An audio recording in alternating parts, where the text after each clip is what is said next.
toda a beleza da Cattleya forbese. Esse é o tema e assunto do vídeo de hoje, nas quais nós vamos falar um pouquinho sobre as coisas interessantes sobre essa planta, os seus híbridos e principalmente algo muito grave que está acontecendo com essa planta. Plantas que estão sendo vendidas no mercado como plantas espécies puras, mas são híbridos. Vamos falar um pouquinho sobre esse tema.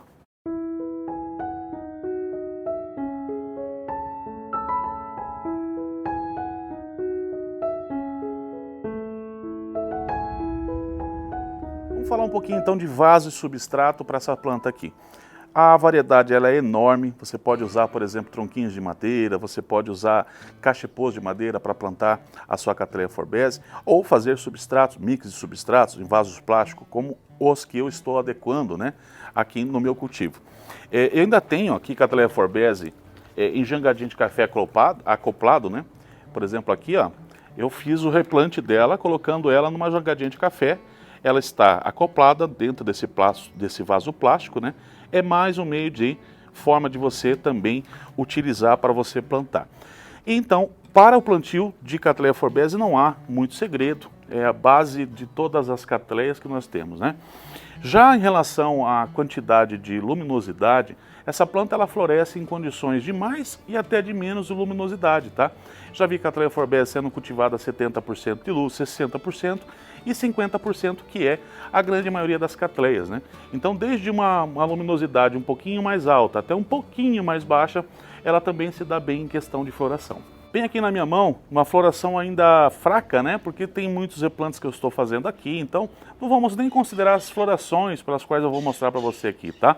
Essa daqui é uma Larissa Selfie, um cruzamento, né? Que fez essa plantinha aqui. Essa plantinha eu ganhei inclusive da Márcia Morimoto, a Larissa Selfie. E aqui nós temos uma planta que vem de encontro com todo essa situação que nós estamos vivendo com Cattleya forbese. Aliás, com diversas outras Cattleyas, né? Que são as pessoas ou sem conhecimento algum, ou até com uma certa maldade, fazendo vendas dessas plantas como plantas únicas e especiais. Nós temos essa Cattleya aqui que você pode ver, ela tem um tom assim bem rubro, né? E às vezes você se depara com um vendedor vendendo uma Cattleya forbese como essa aqui, dizendo que ela é rubra, né?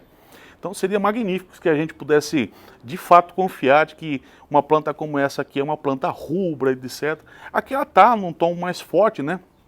Dessa coloração rosada dela, mas ela se encontra às vezes, esse cruzamento aqui que eu estou dizendo, né, que é a Cattleya venosa, e ela se encontra até com tons mais claros. Esse cruzamento aqui, inclusive, é um híbrido natural, a própria natureza fez, né, que seria a Cattleya arizoniana com Cattleya forbese. Só que a Cattleya forbese, ela tem dentro da sua genética uma genética muito forte, né, e ela prevalece sobre todos os cruzamentos que são feitos com ela. A maioria dos cruzamentos que você vê uma Cattleya forbese estar envolvida, a genética dela é forte e se sobressai justamente os desenhos de formato da Cattleya forbese. E por isso tem ficado banalizado, tem ficado difícil você encontrar hoje uma Cattleya forbese que seja de fato espécie, que seja de fato pura, né, reproduzidas pelos próprios laboratórios. Essa planta ela se dá aí na região aqui de São Paulo, Minas Gerais, Santa Catarina, Rio de Janeiro. É bem vasto, né, aqui no Brasil, você encontrar as Cattleyas forbese. Eu não tive em expedições, né, o prazer de ver ela com flor na natureza. Amigos que já foram em expedições, em filmagens, em fotografias que eu já pude acompanhar, a gente vê essas plantas, principalmente aqui na região de São Paulo, né? Existem muitas dessas plantas, só que elas são magras, de tonalidades e colorações bem diferentes mesmo, bem bacana. E a gente vê que não existe algo similar a isso aqui, né? A gente não viu ainda na sua população algo nesse tom de coloração. E isso vem ficando, então, cada vez mais difícil. As pessoas, principalmente, né, para os leigos, aquelas pessoas que não conhecem ainda sobre orquídeas, que não sabem sobre os seus cruzamentos, está ficando cada vez mais complicado encontrar Cattleyas forbeses que sejam realmente espécies puras. Cattleya forbese, que inclusive aqui no nosso COS, né, Sorocaba, é ela que leva o emblema do nosso COS, né? Ela é o ícone da orquidofilia sorocabana aqui. Nós levamos ela na camisa, inclusive, do nosso COS. O logotipo nosso é feito com ela. E aqui em Sorocaba nós temos também o Anderson Cassano, que é um grande conhecedor de Cattleya forbesii. Ele estuda muito essa planta, né? Já há longos anos ele vem estudando essa planta. Ele é apaixonado por elas também. Tem diversas na sua coleção. E cada vez mais, né, vem encontrando essas plantas que são cruzadas com diversas outras Cattleyas, sendo tratada como Cattleya forbesii.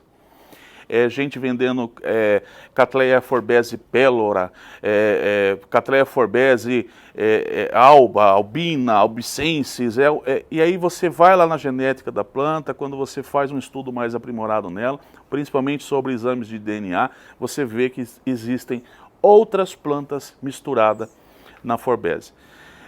Eu estou usando a forbesii aqui, né, como o assunto principal, mas isso, gente, que eu estou falando é a gravidade, talvez, da orquidofilia de hoje. Nós estamos falando de pessoas que cada vez mais querem replicar, revender e vender coisas como se fossem coisas únicas, né? Por isso que eu disse a vocês, existem aqueles que se enganam e existem sim essas pessoas que têm feito isso por pura maldade. Nós vemos isso com Cattleyas trianes, a gente vê isso com Cattleya labiata, a gente vê isso com Cattleya schillerianas, enfim, genéticas de plantas que são cruzadas com outras, mas que às vezes essa genética é forte, ela mantém os riscos e os tons, né, da espécie nela, e com isso é vendido um híbrido para você, você compra achando que é uma planta rara, uma planta nova, uma coloração nova da natureza, e às vezes você compra uma planta dessa, que pode custar de 500 a 10 mil reais, aí fácil, né, na mão de algumas pessoas. Então, a alerta desse vídeo é primeiro para falar para você que o cultivo de forbesii é maravilhoso. Os cruzamentos, né, feitos com essa planta aqui trazem magníficos resultados. Ela é uma planta que em coleção pode florescer de 2 até 3 vezes no ano, né, uma planta que floresce com uma certa frequência. Então é uma planta que vale muito a pena você ter na sua coleção. Procure pessoas que já tenham tido a experiência com um determinado orquidário ou com determinada pessoa, para você perguntar, olha, você já comprou do fulano, é confiável, não é confiável, como é que funciona e tal. Tenha sempre esse cuidado, né? Principalmente você colecionador, que é mais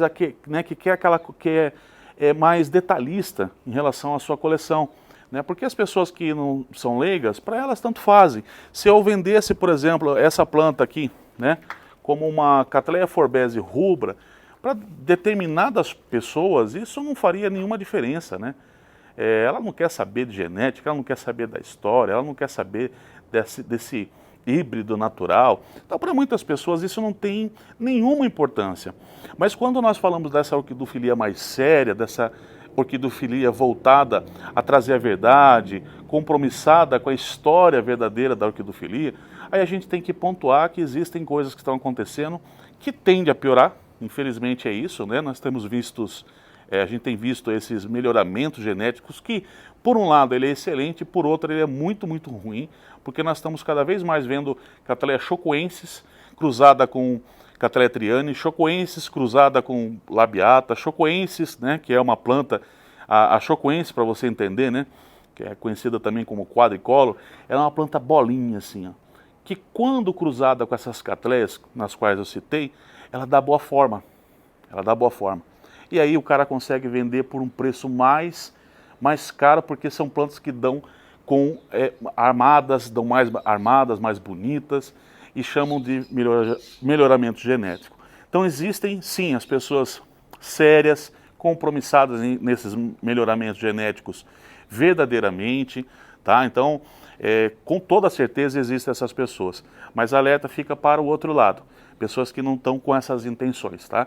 Que tem, às vezes é o que eu disse, às vezes ou a intenção é ruim, ou a pessoa não tem o devido conhecimento. Tenha um pouquinho mais de conhecimento desse vídeo, eu trago esse conhecimento para você, saber que isso acontece, para quando você for comprar, saber, né? Selecionar melhor a pessoa que você vai comprar.